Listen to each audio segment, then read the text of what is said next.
नमस्कार दोस्तों, जय श्री राम। कैसे हैं आप सब। हमारे YouTube channel Arvind Kumar official में आप सभी का स्वागत है।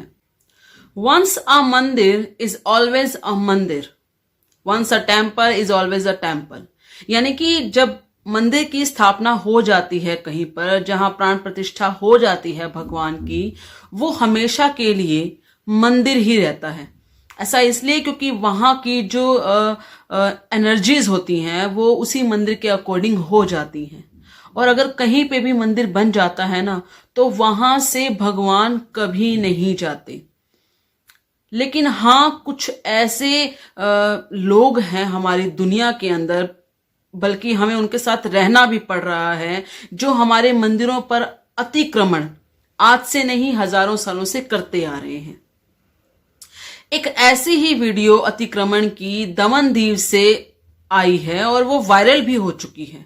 वायरल होने के बाद उस पर कार्रवाई भी हुई है, लेकिन हुआ क्या था वो आपको बताती हूँ।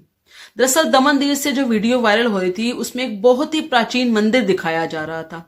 उस प्राचीन मंदिर की आप ये मान लीजिए वो कम से कम हजारों सालों पुराना ही होगा, क्योंकि वहां पर जो शिवलिंग है, वहां का जो वहां पे जो नंदी भगवान की स्थापना की गई थी, वहां मूर्ति की, या वहां पर जो माँ गौरी की जो मूर्ति स्थापना थी, वो कई हजारों वर्ष पुरानी लगती है, कई हजारों वर्ष पुरानी।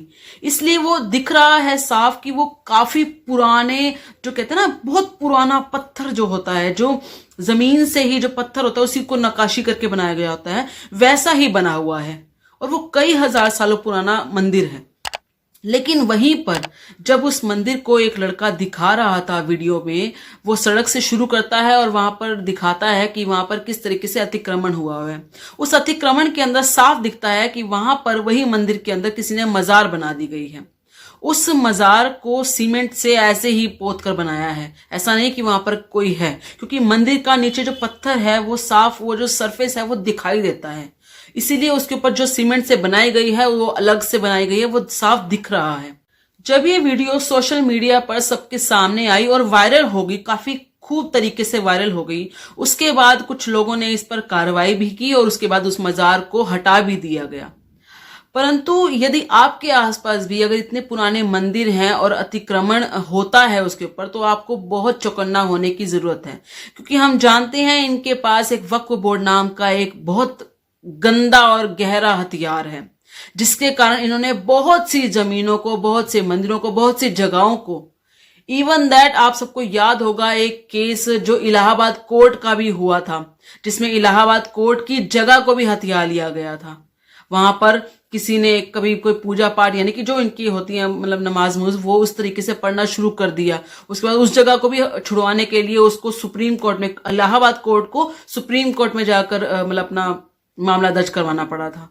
तो इस तरीके से चीजें बहुत होती हैं। हमें खास तौर पे इस चीज को ध्यान में रखना होगा। हमारे मंदिरों पे, हमारे जो पब्लिक प्रॉपर्टीज है, हमारे जितने भी ऐसे प्लेसेस हैं जहां पर ये अतिक्रमण करने के लिए इस तरह की छोटी छोटी मजारें बनाते हैं, यदि उनको पहले ही ध्वस्त नहीं किया गया तो आगे जाकर एक बड़ी सी जगह को हथियाने को उनको आसानी हो जाती है और वो हथिया लेते हैं। फिर वो प्रॉपर्टी वक्त की हो जाती है, वक्त के बाद वो प्रॉपर्टी बढ़ती चली जाती है। ऐसे बहुत सी जगह हैं जहां पर छोटे छोटे तरीके से अतिक्रमण करके उसके बाद उस जगह को बढ़ाया गया है, बहुत बड़ी मात्रा में बढ़ाया गया है। उसके बाद वो पूरी जमीन को हथिया लिया गया है। इसलिए इन चीजों पर बहुत ज्यादा हम आम लोगों को भी ध्यान रखने की बहुत जरूरत है। ठीक है, हम जाकर उस चीज के बारे में बात करें। हम ऐसे बहुत से अब कानून और नियम बन गए हैं कि कोई अतिक्रमण करे तो आप उसमें सहायता ले सकते हैं, अब पुलिस की भी, कोर्ट की भी।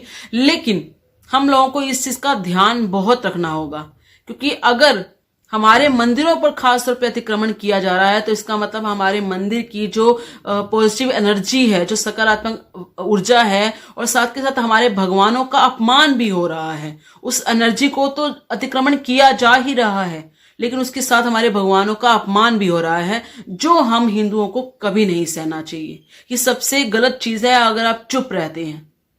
कहते हैं ना, अन्याय करने वाला गलत तो होता ही है, लेकिन अन्याय सहने वाला उससे भी ज्यादा गलत होता है, क्योंकि वो चुप है गलत पर।